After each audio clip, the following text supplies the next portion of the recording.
বিসমিল্লাহির রহমানির রহিম। দয়াময় পরম দয়ালু আল্লাহর নামে। আলিফ লাম রা তিলকা আয়াতুল কিতাবিল হাকীম। আলিফ লাম রা, এগুলি জ্ঞানগর্ভ কিতাবের আয়াত। أكان للناس عجبا أن أوحينا إلى رجل منهم أن أنذر الناس وبشر الذين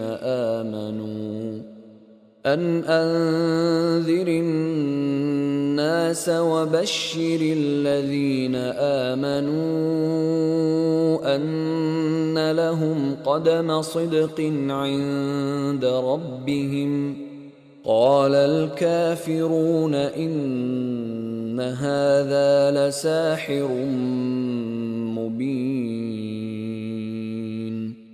মানুষের জন্য ইহা কি আশ্চর্যের বিষয় যে আমি তাহাদেরই একজনের নিকট ওহী প্রেরণ করিয়াছি এই মর্মে যে তুমি মানুষকে সতর্ক করো এবং মুমিনদেরকে সুসংবাদ দাও।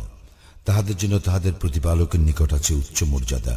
কাফিররা বলে, এ তো এক সুস্পষ্ট জাদুকর।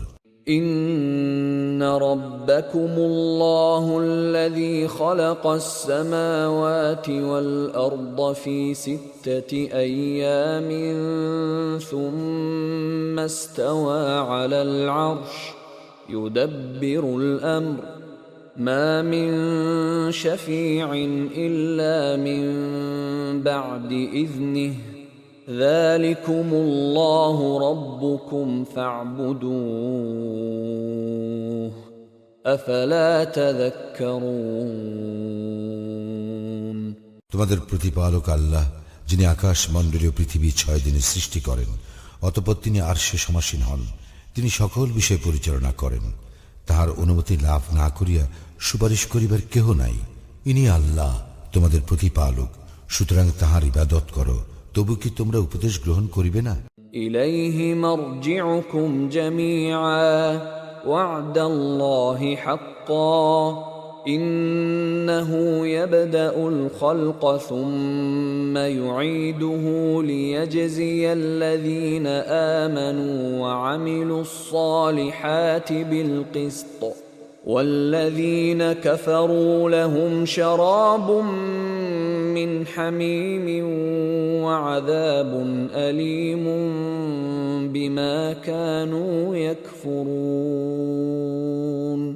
তাহারই নিকট তোমাদের সকলের প্রত্যাবর্তন। আল্লাহর প্রতিশ্রুতি সত্য। সৃষ্টিকে তিনি প্রথম অস্তিত্বে আনেন, অতঃপর উহার পুনরাবর্তন ঘটান। যাহারা মুমিন ও সৎকর্মপরায়ণ তাহাদেরকে ন্যায় বিচারের সঙ্গে কর্মফল প্রদানের জন্য, এবং যাহারা কাফির তাহারা কুফরি করিতে বলিয়া তাহাদের জন্য রহিয়াছে উত্তুষ্ণ পানীয় ও মর্মন্তুদ শাস্তি। هو الذي جعل الشمس ضياء والقمر نورا وقدره منازل لتعلموا عدد السنين والحساب ما خلق الله ذلك إلا بالحق يفصل الآيات لقوم يعلمون। তিনি সূর্যকে তেজস্কর ও চন্দ্রকে জ্যোতির্ময় করিয়াছেন এবং উহার মঞ্জিল নির্দিষ্ট করিয়াছেন, যাহাতে তোমরা বৎসর গণনা ও সময়ের হিসাব জানিতে পারো। আল্লাহ ইহা নিরর্থক সৃষ্টি করেন নাই। জ্ঞানী সম্প্রদায়ের জন্য তিনি এই সমস্ত নিদর্শন বিশদভাবে বিবৃত করেন। إن في اختلاف الليل والنهار وما خلق الله في السماوات والأرض لآيات لقوم يتقون। নিশ্চয় দিবস ও রাত্রির পরিবর্তনে এবং আল্লাহ আকাশ মণ্ডলীয় পৃথিবীতে যাহা সৃষ্টি করেছেন তাহাতে নিদর্শন রয়েছে মুত্তাকি সম্প্রদায়ের জন্য। إن الذين لا يرجون لقاءنا ورضوا بالحياة الدنيا واطمأنوا بها والذين هم عن آياتنا غافلون নিশ্চয় যাহারা আমার সাক্ষাতের আশা পোষণ করে না এবং পার্থিব জীবনেই সন্তুষ্ট এবং ইহাতেই পরিতৃপ্ত থাকে এবং যাহারা আমার নির্দেশনাবলী সম্বন্ধে গাফিল أولئك مأواهم النار بما كانوا يكسبون উহাদেরই আবাস দোজখ উহাদের কৃতকর্মের জন্য إن الذين آمنوا وعملوا الصالحات يهديهم ربهم بإيمانهم تجري من تحتهم الأنهار في جنات النعيم যারা মুমিন ও সৎকর্মপরায়ণ তাহাদের প্রতিপালক তাহাদের ঈমান হেতু তাহাদেরকে পথ নির্দেশ করিবেন সুখদ কাননে তাহাদের পাদদেশে নহর সমূহ প্রবাহিত হইবে دعواهم فيها سبحانك اللهم وتحيتهم فيها سلام وآخر دعواهم أن الحمد لله رب العالمين সেখানে তাহাদের ধ্বনি হইবে হে আল্লাহ তুমি মহান পবিত্র এবং সেখানে তাহাদের অভিবাদন হইবে সালাম এবং তাহাদের শেষ ধ্বনি হইবে এই সকল প্রশংসা জগৎ সমূহের প্রতিপালক আল্লাহর প্রাপ্য ولو يعجل الله للناس الشر استعجالهم بالخير لقضي إليهم أجلهم فنذر الذين لا يرجون لقاءنا في طغيانهم يعمهون আল্লাহ যদি মানুষের অকল্যাণ ত্বরান্বিত করিতেন যেভাবে তাহারা তাহাদের কল্যাণ ত্বরান্বিত করিতে চায় তবে অবশ্যই তাহাদের মৃত্যু ঘটিত সুতরাং যাহারা আমার সাক্ষাতের আশা পোষণ করে না তাহাদেরকে আমি তাহাদের অবাধ্যতায় উদ্ভ্রান্তের ন্যায় ঘুরিয়া বেড়াইতে দেই وَإِذَا مَسَّ الْإِنسَانَ الضُّرُّ دَعَانَا لِجَنبِهِ أَوْ قَاعِدًا أَوْ قَائِمًا فَلَمَّا كَشَفْنَا عَنْهُ ضُرَّهُ مَرَّ كَأَن لَّمْ يَدْعُنَا إِلَى ضُرٍّ مَّسَّهُ كذلك زين للمسرفين ما كانوا يعملون আর মানুষকে যখন দুঃখ দৈন্য স্পর্শ করে তখন সে শুইয়া বসিয়া অথবা দাঁড়াইয়া আমাকে ডাকিয়া থাকে অতঃপর আমি যখন তাহার দুঃখ দৈন্য দূরীভূত করি সে এমন পথ অবলম্বন করে যেন তাহাকে যে দুঃখ দৈন্য স্পর্শ করিয়াছিল তাহার জন্য সে আমাকে ডাকেই নাই যাহারা সীমালঙ্ঘন করে তাহাদের কর্ম তাহাদের নিকট এইভাবে শোভনীয় করিয়া দেওয়া হইয়াছে وَلَقَدْ أَهْلَكْنَا الْقُرُونَ مِنْ قَبْلِكُمْ لَمَّا ظَلَمُوا وَجَاءَتْهُمْ رُسُلُهُم بِالْبَيِّنَاتِ وَمَا كَانُوا لِيُؤْمِنُوا كَذَلِكَ نَجْزِي الْقَوْمَ الْمُجْرِمِينَ তোমাদের পূর্বে বহু মানব গোষ্ঠীকে আমি তো ধ্বংস করিয়াছি এবং যখন তাহারা সীমা অতিক্রম করিয়াছিল স্পষ্ট নিদর্শন সহ তাহাদের নিকট তাহাদের রাসূলগণ আসিয়াছিল কিন্তু তাহারা ঈমান আনিবার জন্য প্রস্তুত ছিল না এইভাবে আমি অপরাধী সম্প্রদায়কে প্রতিফল দিয়া থাকি ثُمَّ جَعَلْنَاكُمْ خَلَائِفَ فِي الْأَرْضِ مِنْ بَعْدِهِمْ لِنَنْظُرَ كَيْفَ تَعْمَلُونَ অতঃপর আমি উহাদের পর পৃথিবীতে তোমাদেরকে স্থলাভিষিক্ত করিয়াছি তোমরা কিরূপ কর্ম করো তাহা দেখিবার জন্য وَإِذَا تُتْلَى عَلَيْهِمْ آيَاتُنَا بَيِّنَاتٍ قَالَ الَّذِينَ لَا يَرْجُونَ لِقَاءَنَا فأت بقرآن غير هذا أو بدله قل ما يكون لي أن أبدله من تلقاء نفسي إن أتبع إلا ما يوحى إلي إني أخاف إن عصيت ربي عذاب يوم عظيم যখন আমার আয়াত যাহা সুস্পষ্ট তাহাদের নিকট পাঠ করা হয়, তখন যাহারা আমার সাক্ষাতের আশা পোষণ করে না তাহারা বলে, অন্য এক কুরআন আনো ইহা ছাড়া, অথবা ইহাকে বদলাও। বল, নিজ হইতে ইহা বদলান আমার কাজ নয়। আমার প্রতি যাহা ওহী হয় আমি কেবল তাহারই অনুসরণ করি। আমি আমার প্রতিপালকের অবাধ্যতা করিলে অবশ্যই আমি মহাদিবসের শাস্তির আশঙ্কা করি। قل لو شاء الله ما تلوته عليكم ولا أدراكم به فقد لبثت فيكم عمرا من قبله أفلا تعقلون বলো, আল্লাহ যদি চাহিতেন আমিও তোমাদের নিকট ইহা তিলাওয়াত করিতাম না এবং তিনিও তোমাদেরকে এ বিষয়ে অবহিত করিতেন না। আমি তো ইহার পূর্বে তোমাদের মধ্যে জীবনের দীর্ঘকাল অবস্থান করিয়াছি, তবু কি তোমরা বুঝিতে পারো না? فمن أظلم ممن افترى على الله كذبا أو كذب بآياته إنه لا يفلح المجرمون যে ব্যক্তি আল্লাহ সম্পর্কে মিথ্যা রচনা করে অথবা আল্লাহর নিদর্শনকে অস্বীকার করে তাহার অপেক্ষা অধিক জালিম আর কে? নিশ্চয়ই অপরাধীগণ সফলকাম হয় না। ويعبدون من دون الله ما لا يضرهم ولا ينفعهم ويقولون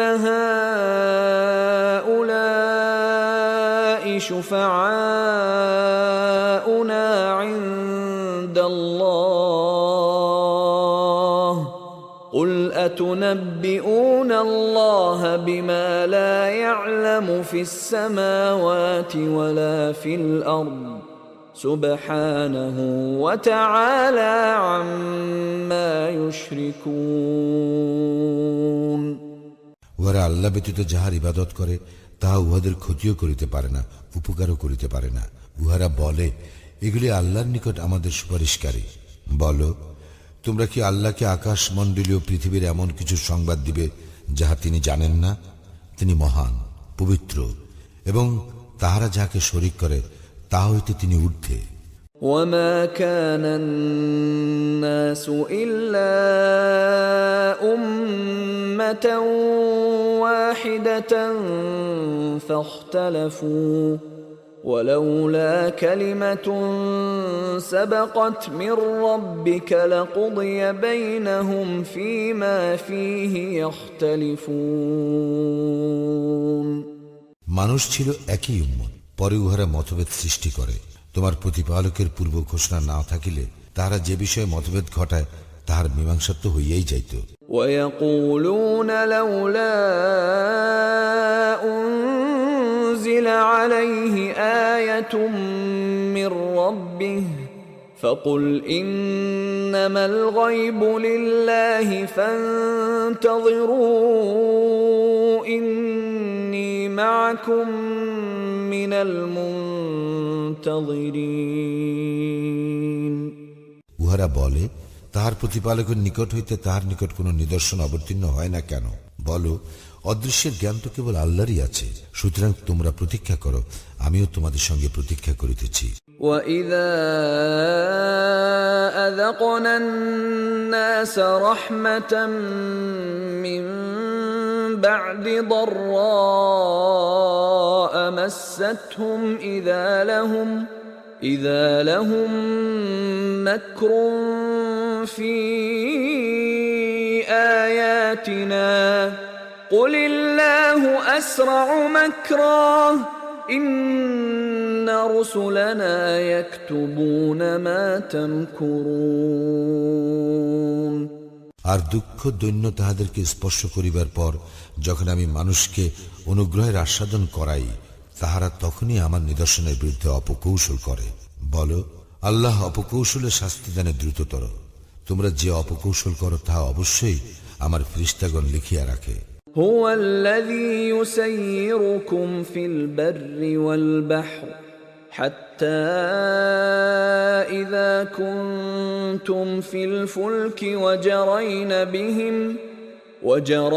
بهم بريح طيبة وفرحوا بها جاءتها ريح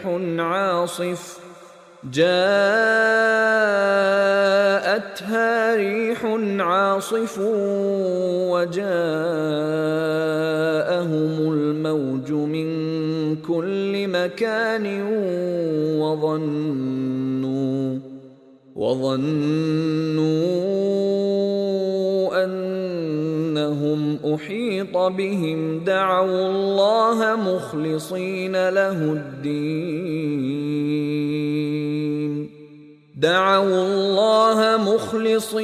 له الدين لئن أنجيتنا من هذه لنكونن من الشاكرين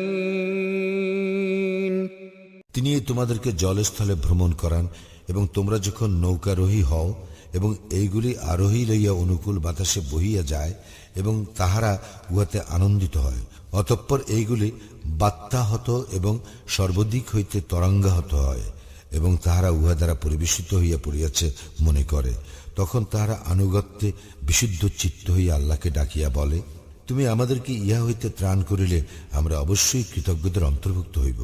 فلما أنجاهم إذا هم يبغون في الأرض بغير الحق يا أيها الناس إنما بغيكم على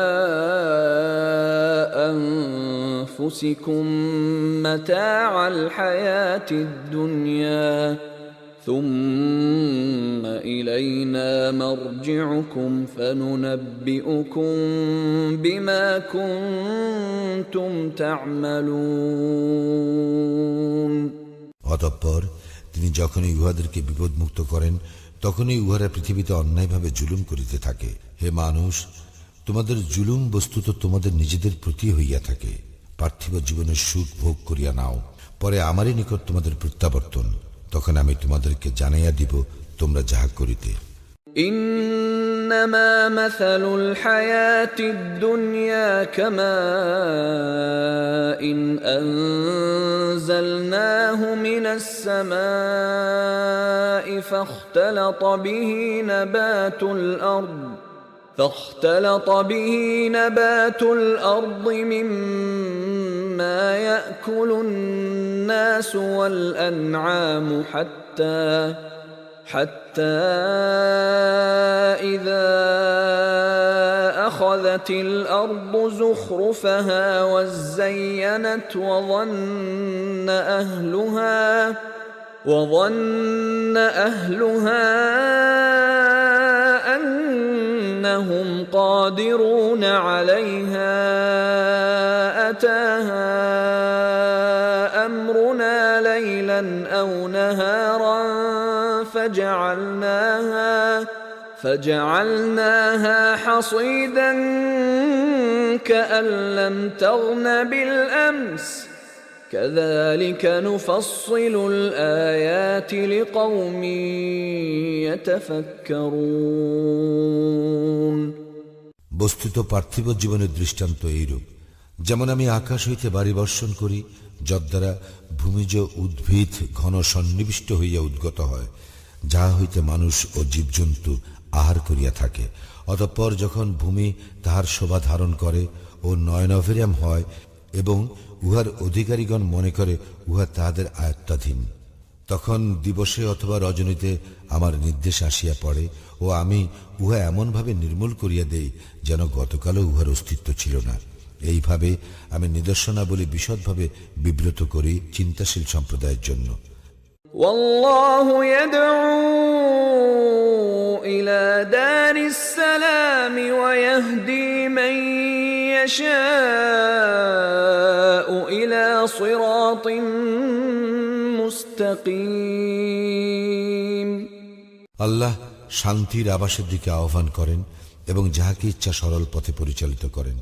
للذين أحسنوا الحسنى وزيادة ولا يرهق وجوههم قتر ولا ذلة أولئك أصحاب الجنة هم فيها خالدون যারা কল্যাণকর কাজ করে তাহাদের জন্য আছে কল্যাণ এবং আরো অধিক। কালিমা ও হীনতা উহাদের মুখমণ্ডলকে আচ্ছন্ন করিবে না। উহারাই জান্নাতের অধিবাসী, সেখানে উহারা স্থায়ী হইবে। والذين كسبوا السيئات جزاء سيئة بمثلها وترهقهم ذلة ما لهم من الله من عاصم كأنما أغشيت وجوههم قطعا من الليل مظلما أولئك أصحاب النار هم فيها خالدون যাহারা মন্দ কাজ করে তাহাদের প্রতিফল অনুরূপ মন্দ এবং তাহাদেরকে হীনতা আচ্ছন্ন করিবে। আল্লাহ হইতে উহাদেরকে রক্ষা করিবার কেহ নাই। উহাদের মুখমণ্ডল যেন রাত্রির অন্ধকার আস্তরণে আচ্ছাদিত।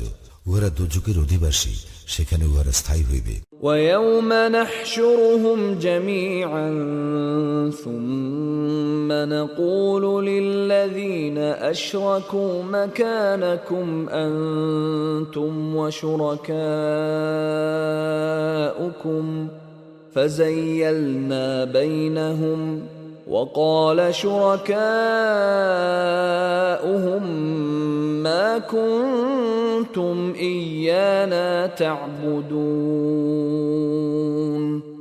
এবং যেদিন আমি উহাদের সকলকে একত্র করিয়া যাহারা মুশরিক তাহাদেরকে বলিব, তোমরা এবং তোমরা যাহাদেরকে শরীক করিয়াছিলে তাহারা স্ব স্থানে অবস্থান করো। আমি উহাদেরকে পরস্পর হইতে পৃথক করিয়া দিব এবং উহারা যাহাদেরকে শরীক করিয়াছিল তাহারা বলিবে, তোমরা তো আমাদের ইবাদত করিতে না। فكفى بالله شهيدا بيننا وبينكم إن كنا عن عبادتكم لغافلين আল্লাহই আমাদের ও তোমাদের মধ্যে সাক্ষী হিসেবে যথেষ্ট যে তোমরা আমাদের ইবাদত করিতে এ বিষয়ে আমরা তো গাফিল ছিলাম।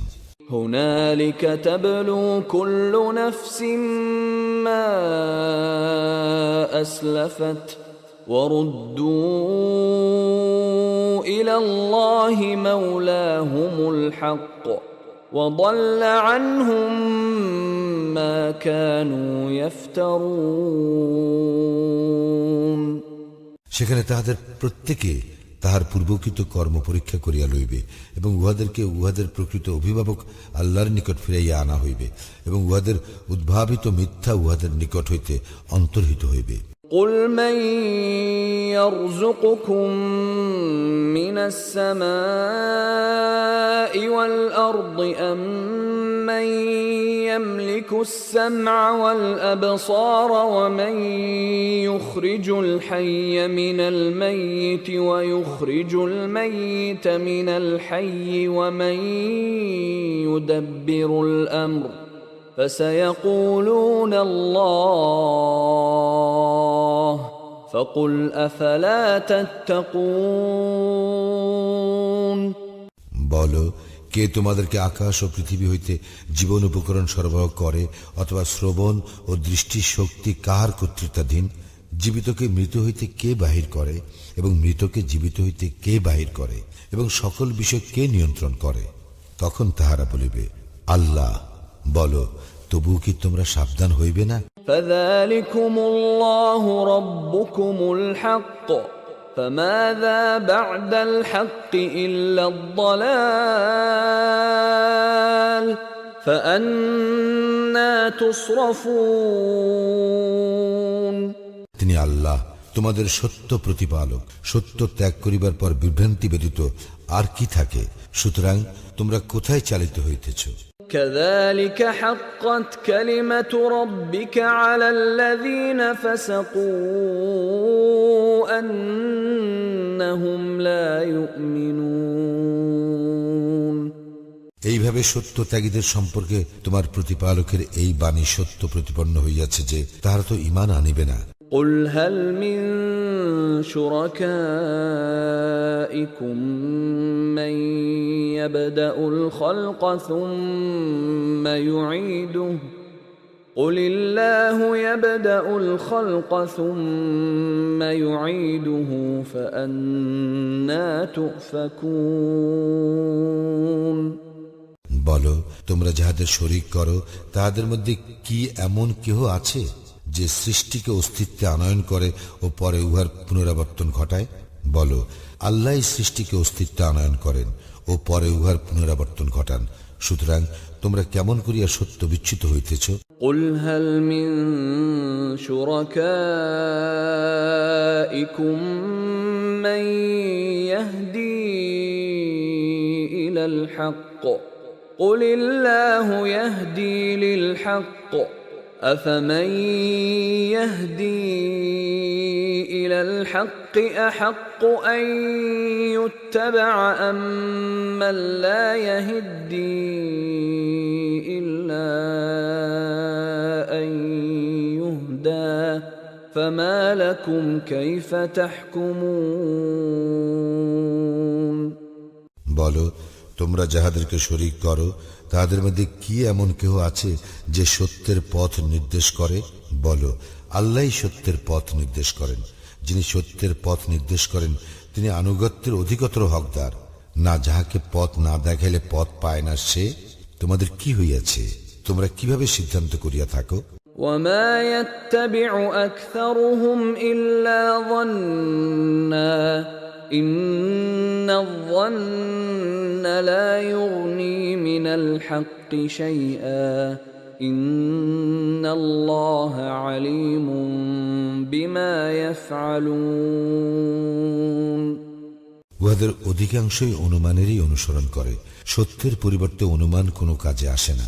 উহারা যাহা করে নিশ্চয় আল্লাহ সে বিষয়ে সবিশেষ অবহিত। وما كان هذا القرآن أن يفترى من دون الله ولكن تصديق الذي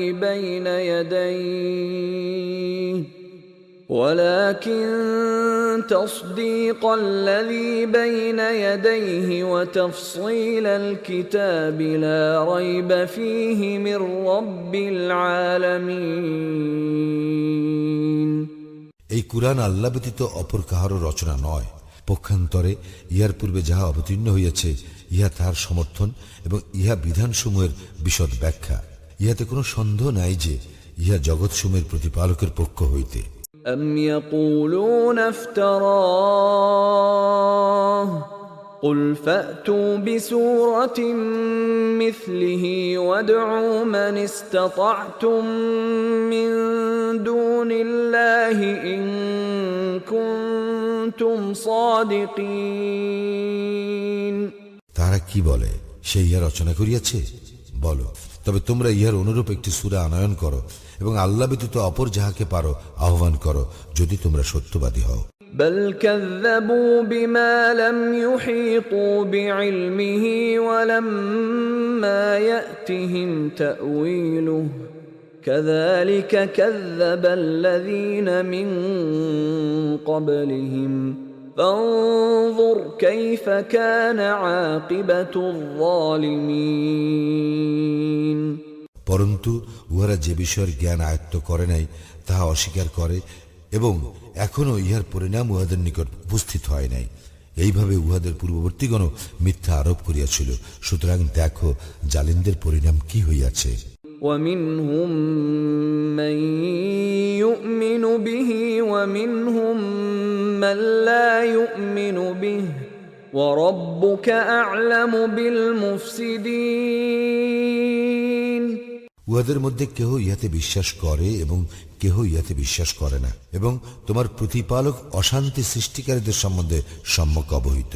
وإن كذبوك فقل لي عملي ولكم عملكم أنتم بريئون مما أعمل وأنا بريء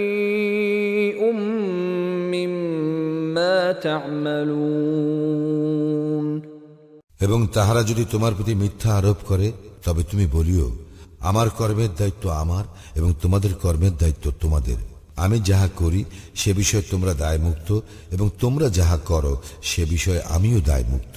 ومنهم من يستمعون إليك أفأنت تسمع الصم ولو كانوا لا يعقلون উহাদের মধ্যে কেহ কেহ তোমার দিকে কান পাতিয়া রাখে, তুমি কি বধিরকে শুনাইবে তাহারা না বুঝিল? ومنهم من ينظر إليك أفأنت تهدي العمي ولو كانوا لا يبصرون উহাদের মধ্যে কেহ কেহ তোমার দিকে তাকাইয়া থাকে, তুমি কি অন্ধকে পথ দেখাইবে তাহারা না দেখিলেও? إن الله لا يظلم الناس شيئا ولكن الناس أنفسهم يظلمون নিশ্চয়ই আল্লাহ মানুষের প্রতি কোনো জুলুম করেন না, বরং মানুষই নিজেদের প্রতি জুলুম করিয়া থাকে। ويوم يحشرهم كأن لم يلبثوا إلا ساعة من النهار يتعارفون بينهم قد خسر الذين كذبوا بلقاء الله وما كانوا مهتدين যেদিন তিনি উহাদেরকে একত্র করিবেন সেদিন উহাদের মনে হইবে উহাদের অবস্থিতি দিবসের মুহূর্তকাল মাত্র ছিল। উহারা পরস্পরকে চিনিবে। আল্লাহর সাক্ষাৎ যাহারা অস্বীকার করিয়াছে তাহারা ক্ষতিগ্রস্ত হইয়াছে এবং তাহারা সৎপথ প্রাপ্ত ছিল না। وَإِمَّا نُرِيَنَّكَ بَعْضَ الَّذِي نَعِدُهُمْ أَوْ نَتَوَفَّيَنَّكَ فإلينا مرجعهم ثم الله شهيد على ما يفعلون আমি উহাদেরকে যে ভীতি প্রদর্শন করিয়াছি তাহার কিছু যদি তোমাকে দেখাইয়াই দেই অথবা তোমার কাল পূর্ণ করিয়াই দেই, উহাদের প্রত্যাবর্তন তো আমারই নিকট এবং উহারা যাহা করে আল্লাহ তাহার সাক্ষী। وَلِكُلِّ أُمَّةٍ رَسُولٌ فإذا جاء رسولهم قضي بينهم بالقسط وهم لا يظلمون প্রত্যেক জাতির জন্য আছে একজন রাসূল, এবং যখন উহাদের রাসূল আসিয়াছে তখন ন্যায় বিচারের সঙ্গে উহাদের মীমাংসা হইয়াছে এবং উহাদের প্রতি জুলুম করা হয় নাই। ويقولون متى هذا الوعد إن كنتم صادقين উহারা বলে, যদি তোমরা সত্যবাদী হও তবে বলো এই প্রতিশ্রুতি কবে ফলিবে? قل لا أملك لنفسي ضرا ولا نفعا إلا ما شاء الله لكل أمة أجل إذا جاء أجلهم فلا يستأخرون ساعة ولا يستقدمون বলো, আল্লাহ যাহা ইচ্ছা করেন তাহা ব্যতীত আমার নিজের ভালো মন্দের উপর আমার কোনো অধিকার নাই।